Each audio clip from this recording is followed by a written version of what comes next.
Cilësia e ajrit është përcaktuese për shëndetin dhe jetëgjatësinë e cili do. Duket si qytetarët po bëjnë gjithmonë më të ndjeshëm ndaj kësaj çështjeje. Zgjedhja për të larguar nga qyteti, përgjithsisht në ditët e pushimit, në drejtim të hapësirave të gjelbra e me ajër të pastër, është nga njëra anë edhe shprehje ndërgjegjës së qytetarëve të rritur e të vegjël për të kaluar më shumë kohë në një mjedis të pastër në shërbim të shëndetit të tyre. Parku i liçenit artificial është i preferuari i kryeqytetasve, sa herë janë në kërkim të një mjedisi më cilësor për shëndetin e tyre, nganjëherë për një shëtitje, herë të tjera për të marrë me aktivitet sportiv, apo qoftë edhe për të bërë një xhiro me biçikletë. Ne është shumë i rëndësishëm, sidomos për fëmijët, është i domosdoshëm. Mjedisi sa më i pastër, sa më i mirë, prap ka përmirësime. Kjo nisma me biçikletave si ju duket? Shumë e mirë. Është nisma më e mirë sepse nuk ka makina. Kështu që s'ka pislik, s'ka ndotje ajri. Këtu në bregut liçenit është më i pastër ajri. Ndikon mirë tek ne, se na bën mirë për shëndetin. Makina nuk dikon se bën tym, po biçikleta nuk bën tym. Nuk do të ta mbjeti. Sidomos në Tiranë është shumë i rëndësishëm sepse ka shumë makina. Dhe ne mundojmë vim her pas here këtej nga liçeni. Është edhe kjo një mënyrë sa mundemi me biçikletë vim gjithmonë këtej. Është një gjë e mirë, duhet ta bëjnë gjithë në përgjithësi.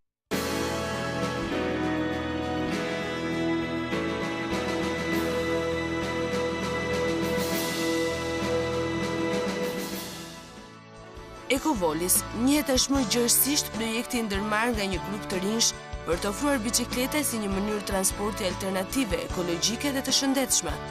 Drejtuesi i Ecovolis, Ened Mato, tregon për këtë nismë të ndërmarrë disa muaj më parë. Po të vëmre, në për qytetet e mdhaja, makinat po pushtojnë tashmë qytetet dhe po bëhet e pamundur për qytetarët që të kenë një jetë shëndetshme dhe një mjedis të pastër. Është e vështirë të përballosh një vrull kaq të madh, qoftë makinash, qoftë edhe konsumi të përditshëm të karburanteve që njerëzit bëjnë për distanca shumë të shkurtra. Në këtë situatë erdhi nevoja një alternative deri diku ekologjike që të balancojë diçka në aspektin e transportit.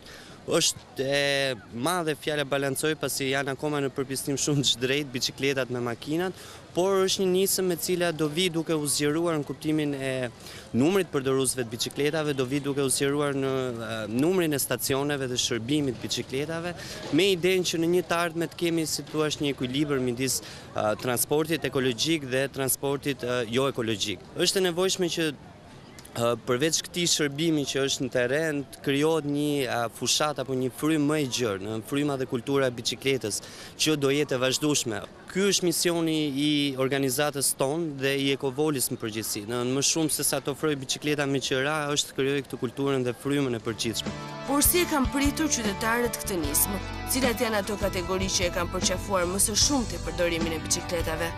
Është rrokur shumë nga trinjt për faktin që është bërë një mjet argëtimi, nëse më përpara mbas mësimit ose mbas shkolle shkonin nëpër kafene ose nëpër bilardo, tashmë vinë nëpër stacionet e Ecovolis dhe dalin një shëtitje nga liçeni apo në zona të tjera të gjelbërta të qytetit.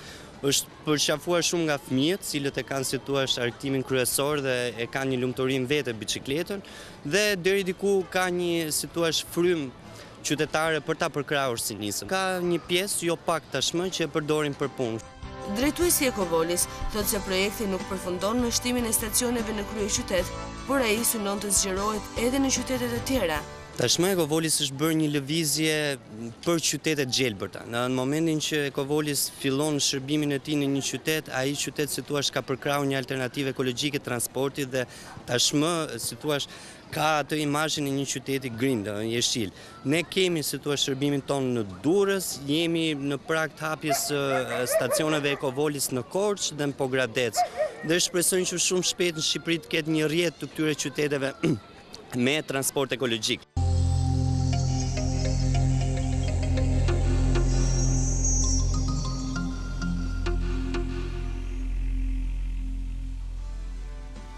Bashkimi Evropian ka legjislacion të veçantë që përcakton standardet dhe objektivat për nivelin e substancave ndoçse të ajrit. Kështu vendeve anëtare u kërkohet të respektojnë këto standarde si dhe të ndjekin objektiva afatgjatë. Edhe Shqipëria si një vend që aspiron të aderojë në Bashkimin Evropian, duhet të ecë në të njëjtën linjë, duke përmbushur standardet e vendosura nga Bashkimi Evropian.